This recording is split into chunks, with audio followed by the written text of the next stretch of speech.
ഞാനും ജീവയും തമ്മിൽ ഒരു അണ്ടർസ്റ്റാൻഡിങ് ഇല്ല. ഞാൻ ജീവയുടെ വർക്കിൽ അല്ലെങ്കിൽ ജീവയ്ക്കുള്ള, ഫോർ എക്സാമ്പിൾ, ജീവ has lot of girl fans, കുറെ പേരുണ്ട്. അപ്പൊ ജീവയുടെ ഗേൾ ഫാൻസ്. സുഹൃത്തുക്കളെ, ജീവ എന്റെ അപർണ. ഒരൊറ്റ കാര്യം ആദ്യമേ പറയട്ടെ, ഡയലോഗ് അടിക്കാൻ വളരെ എളുപ്പമാണ്, ജീവിച്ച് കാണിക്കാൻ കുറച്ച് പ്രയാസമാണ് കേട്ടോ.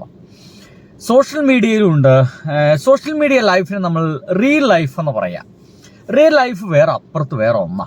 ഞാൻ പലപ്പോഴും എൻ്റെ പല ആളുകളും പറഞ്ഞു കൊടുക്കാറുണ്ട്, എൻ്റെ പല കുട്ടികളോട് ഞാൻ പറഞ്ഞു കൊടുക്കാറുണ്ട്, എൻ്റെ പൊന്നു സുഹൃത്തുക്കളെ, നിങ്ങൾ റീലുകളെ കണ്ടിട്ടൊന്നും പെണ്ണ് കെട്ടാൻ പോകണ്ട.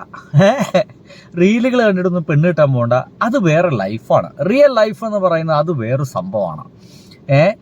ഈ റിയൽ ലൈഫിലുള്ള കാര്യങ്ങളെല്ലാം റിയൽ ലൈഫ് ഉണ്ടാകും എന്നൊക്കെ നിങ്ങൾ തെറ്റിദ്ധരിക്കുന്നുണ്ടെങ്കിൽ, ഞാൻ അങ്ങനെ പറയാം, നിങ്ങൾ തെറ്റിദ്ധരിക്കുന്നുണ്ടെങ്കിൽ അത് തെറ്റിദ്ധാരണ തന്നെയാണ് എന്നുള്ള കാര്യത്തിൽ ഒരു സംശയമില്ല. ജീവയും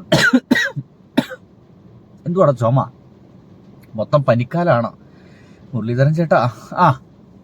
സുഹൃത്തുക്കളെ, ജീവയും അപർണയും എന്ന് പറയുന്ന ആ ഒരു കപ്പിള് നമ്മൾ സോഷ്യൽ മീഡിയയിൽ കണ്ട അതിഗംഭീരമായിട്ടുള്ള കപ്പിളായിരുന്നു.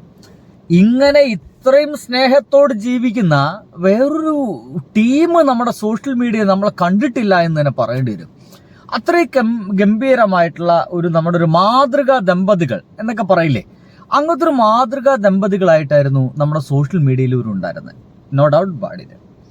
എന്തായിരിക്കാം ഇവര് വിവാഹം ഇങ്ങനെ പിരിയാനുള്ള കാരണം? നോക്കൂ, കുറച്ചു വർഷങ്ങളല്ല, കുറച്ച് മാസങ്ങൾക്ക് മുമ്പ്, ഇവർ കഴിഞ്ഞ 1-2 വർഷമായിട്ട് തന്നെ ഇവർ പിരിഞ്ഞ് ജീവിക്കുന്നു എന്നുള്ള വാർത്തകളൊക്കെ നമ്മുടെ സോഷ്യൽ മീഡിയയിൽ ഉണ്ടായിരുന്നു. ഇന്ന് ഇവർ രണ്ടുപേരും കൂടിയിട്ട് സജീവമായിട്ട് തന്നെ രണ്ടുപേരും പരസ്പരം വിളിച്ചിട്ടായിരിക്കും എന്താണ് ഒരേ സമയം തന്നെ ഒരു പോസ്റ്റ് ഇട്ടു, ഞങ്ങൾ പിരിയുകയാണ്, ബൈ ടാറ്റ CCCU എന്ന് പറഞ്ഞിട്ട്.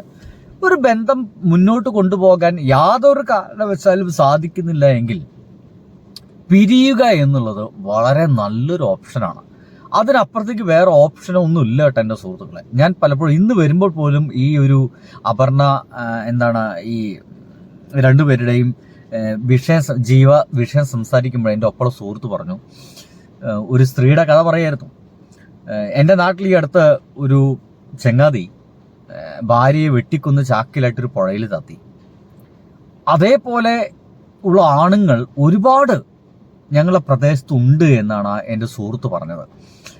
അവരെ സ്ഥാപനത്തിൽ വർക്ക് ചെയ്യുന്ന ഒരു പാവം സ്ത്രീയുടെ ദേഹത്ത് മുഴുവൻ മുറിവുകളാണെന്നും പലയിടത്തും മുറിവുകളുണ്ട്, ഭർത്താവ് കഴിഞ്ഞ ദിവസം അങ്ങനെ അവരെ ഉപദ്രവിച്ചതാണെന്നും എന്നൊക്കെയുള്ള സംഗതികളൊക്കെ പറയാം. അപ്പം ഞാൻ പറയും, എടാ അവർക്കെന്താ അത് അങ്ങനെയാണെങ്കിൽ, അത്ര മെനക്കെടാണെങ്കിൽ അവർ ഒഴിവാക്കി ജീവിക്കാൻ പറയടോ എന്ന് പറഞ്ഞപ്പോൾ അതങ്ങനെ പറ്റാത്ത ആളുകളുണ്ട് എന്നുള്ളതാണ്. അങ്ങനെ പെട്ടെന്ന് അങ്ങനെ ഒഴിവാക്കി ജീവിക്കാൻ കഴിയാത്ത ആളുകളും ഉണ്ട് എന്നുള്ളതാണ്. എന്തൊക്കെയായാലും ഇവർ രണ്ടുപേരും ഒരുമിച്ച് മുന്നോട്ട് പോകുന്നില്ല, ഒരുമിച്ച് തുഴയാൻ പറ്റുന്നില്ല, പിന്നെ നിർത്തുക എന്നുള്ളതാണ്. പക്ഷെ അതിനു മുമ്പ് ഇവരെന്തൊക്കെ ഡയലോഗുകളാണ് അടിച്ചത് ജീവിതത്തെക്കുറിച്ച്, നമ്മളത് കേൾക്കുക തന്നെ വേണം. കാരണം ഇങ്ങനെ ആവാതിരിക്കുക എന്ന് പറയുന്ന പരിപാടി കൂടി ഉണ്ടല്ലോ, കേട്ടോളൂ. ഇവയ്ക്ക് മെസ്സേജ് അയക്കുന്ന കണ്ട് എനിക്ക് ചെറിയൊരു സംശയം തോന്നിയാൽ മതി. ട്രസ്റ്റ് ഇഷ്യൂ വന്നു കഴിഞ്ഞാൽ തീർന്നു. Like if I'm summon, okay, വെട്ടൊന്ന് മുറി 2 അങ്ങനത്തെ സ്വഭാവമുള്ള ആളാണെന്നുണ്ടെങ്കിൽ ഞങ്ങൾ എപ്പോഴും ഡിവോഴ്സ് ആയനെ. എനിക്ക് തോന്നുന്നു ഒരു പരിധി വരെ ഡിവോഴ്സസ് ഒക്കെ സംഭവിക്കുന്നത്, I won't say adjustment, I won't say sacrifice, because that two terms are bullshit in your relation. അതൊന്നുമല്ല അഡ്ജസ്റ്റ്മെന്റും. ഇവരിതിനിടയ്ക്ക് അറിയാതെ പറഞ്ഞു പോയൊരു ഡയലോഗ്, വെട്ടൊന്ന് മുറി 2 എന്നൊരു പരിപാടിയായിരുന്നു എൻ്റെ സ്വഭാവമെങ്കിൽ ഞങ്ങൾ എന്നേ ഡിവോഴ്സ് ആയേനെ. അപ്പോൾ വെട്ടൊന്ന് മുറി 2 എന്ന് പറയുന്ന രീതിയിൽ എന്തൊക്കെയോ പരിപാടി അവിടെ നടന്നിട്ടുണ്ട്. പിന്നെ ആദ്യത്തേത്, ജീവയ്ക്ക് ഒരുപാട് ഗേൾ ഫ്രണ്ട്സ് ഉണ്ട്. ഒരുപക്ഷെ പലരും മെസ്സേജ് അയക്കുന്നുണ്ടായിരിക്കാം. അതൊരു ചെറിയ സംശയരോഗമായിട്ട് ഒരു പക്ഷേ പെൺകുട്ടിക്ക് വന്നിരിക്കാം. അറിയാതെ ആണെങ്കിലും ഈ 2 കാര്യങ്ങൾ ഇതിലൂടെ അവർ പറഞ്ഞു കഴിഞ്ഞിട്ടുണ്ട്. ഇനി അടുത്തതിലേക്ക് കടക്കാമെന്നാണ് തോന്നുന്നത്. സാക്രിഫൈസ് ഒന്നുമല്ല, communication, just like he said, transparency is very very very important. Super important. It is your partner. It is your, like you are a couple. You should have that transparency. You shouldn't be hiding anything from that person. ഒന്നും hide ചെയ്യാൻ പാടില്ല. എന്തിനാ? ഇവർ കുറെ മുമ്പ് പറഞ്ഞൊരു കാര്യമായിരുന്നു, ഒന്നും ഹൈഡ് ചെയ്യാൻ പാടില്ല, നമ്മുടെ പാർട്ട്ണറാണ്, എന്തിനാണ് നമ്മൾ ഹൈഡ് ചെയ്യുന്നത് എന്നൊക്കെയാണ് പറയുന്നത്. എന്നാൽ ഇനി ഈ റീസെന്റ് ആയിട്ട് ഇവരൊരു വീഡിയോ ഉണ്ട്, അത് കണ്ടാൽ നമ്മൾ അത്ഭുതപ്പെട്ടു പോകും. നോക്കിയേ. പാർട്ട്ണറോട് ആണെങ്കിൽ പോലും ഡിസ്കസ് ചെയ്യണം എന്ന് വിചാരിക്കുന്ന ഒരാളല്ല. ഫിനാൻഷ്യൽ ട്രാൻസ്പെറൻസി പൊതുവെ പാർട്ട്നേഴ്സിന്റെ ഇടയിൽ വേണമെന്നാണോ what you feel? Not really. അത്രയും വേണ്ട, അത്രയും ട്രാൻസ്പെറൻസി വേണം എന്ന് പറയുന്ന ഒരാളല്ല ഞാൻ. കുറച്ചൊക്കെ ആവാം.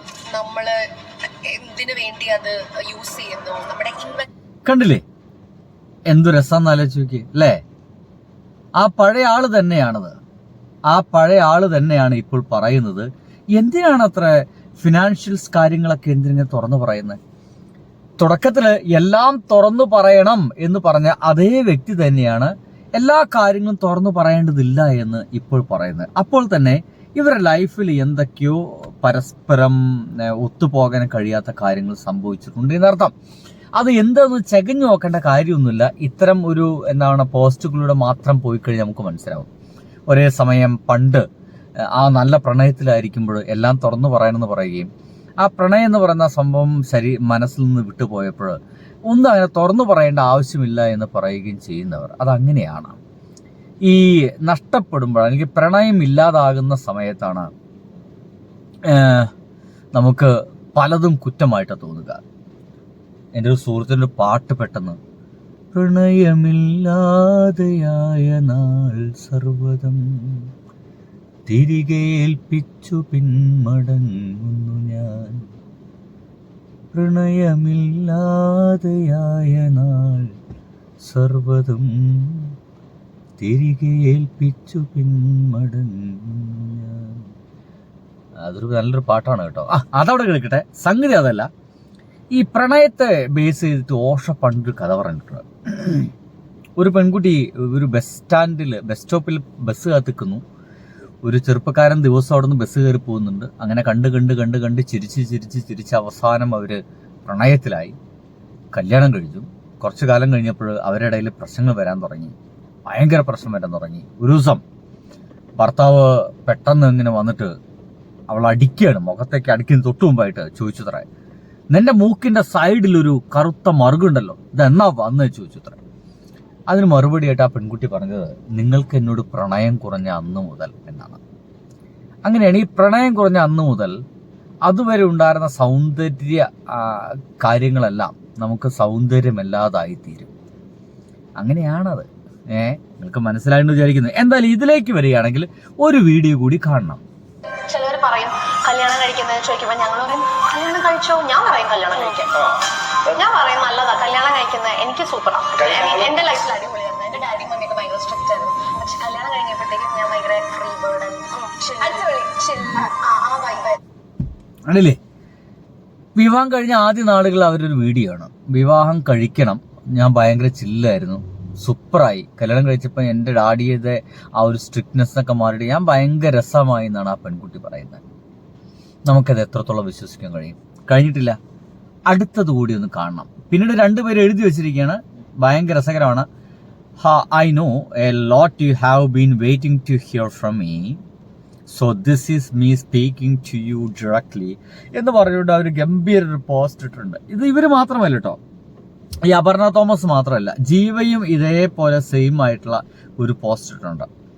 This is not an easy thing for me to share എന്ന് പറഞ്ഞുകൊണ്ട് ജീവയും ഒരു സാധനം ഇങ്ങനെ എഴുതിയിട്ടുണ്ട്. രണ്ടുപേരും അവരുടെ ആ ബ്യൂട്ടിഫുൾ മെമ്മറീസുകളൊക്കെ മറക്കുകയാണ് എന്ന രീതിയിലാണ് എഴുതിയിരിക്കുന്നത്. ഇനി ഇവരുടെ ഫൈനൽ ഡയലോഗ്. മണി ഭയങ്കര ഇമ്പോർട്ടൻ്റ് ആണെന്ന് വിശ്വസിക്കുന്ന ഒരാളാണ് ഞാൻ. Because money comes first. Money ഉണ്ടെങ്കിൽ നമുക്ക് നമ്മുടെ ലൈഫിലെ ബാക്കി എല്ലാ കാര്യങ്ങളും സിമ്പിളായിട്ട് നടത്താം. റിലേഷൻഷിപ്സ് ആണെങ്കിലും anything and everything you can get if you have money.